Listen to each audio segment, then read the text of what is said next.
12 anyos palang silida na maugila sa ama. Tanging iwas sa kanya mapamahal ng ina.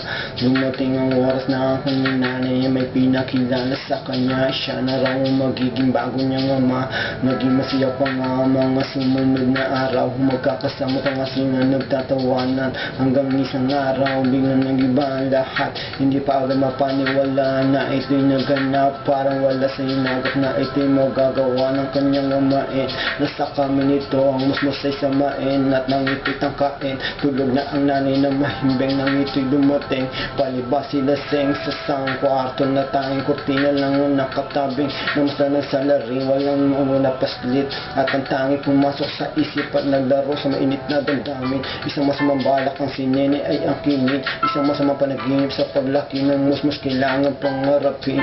Paano na ang bukas ng mga batang maagap ay sinira na kinabukasan. Pangarap ay winasak na mga manyakis na hayok sa laman. Inabuso pa sila, ginahasa pa sila, pinagsamantalahan. Pati pa ba magpaslit di pinatawad sa pagpatid ng uhaw. Masa elementary siyonita ang magtatapos na sana sa kaanim na baitang na mawala ng gana. Dahil isang sabay diyang naganap bandang alas sa ispanon ng hapon ng utusan ng inang bumili na suka. Sa may tindahan ni Animata sa paglakot pabalik ay may nakamatag na palang matatalim na mga mata. Inabangan sa balitang hinilag sa ilang na lugar sa may damuhan. Isa-isa pinilahan ng apat na gahamang kalalakihan.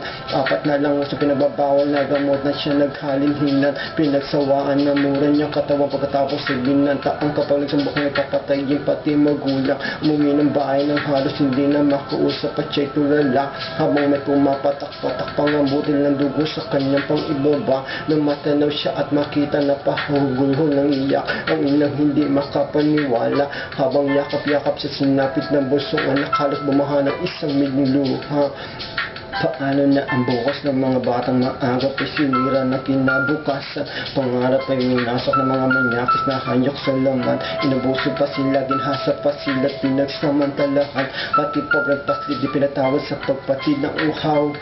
5 magkakapatid ng babae, si Jenny, Terry, Mary, Kelly at Mary. 9 na taong gulang pa lang buso si Mary na napagpatungo sa Abu Dhabi. Ang ina nila si Winnie, kasama nila na iwan sa Pinas. Ang ama nila si Benny, Ennis at Tuhid at isang buwang panunodaan at lumipas. Ang malibong naligin ng tahanan dapat naghahanap agad na pagpasok ng butas sa kagustuhang maibsat.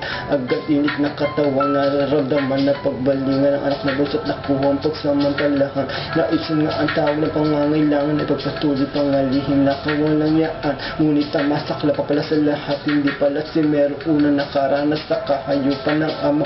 Apat niyang ate, ganito rin ang dinanas, minalas sa kamay ng tatay na nagawang talipin. Sariling dugo po at laman niya. Mga naiwan tanong ng mga anak ni may kutsa tsaka pa ba? Di ba dapat pinaprotektahan mo kami? Bakit nagawa mong lapas tanganin kami habang wala si ina?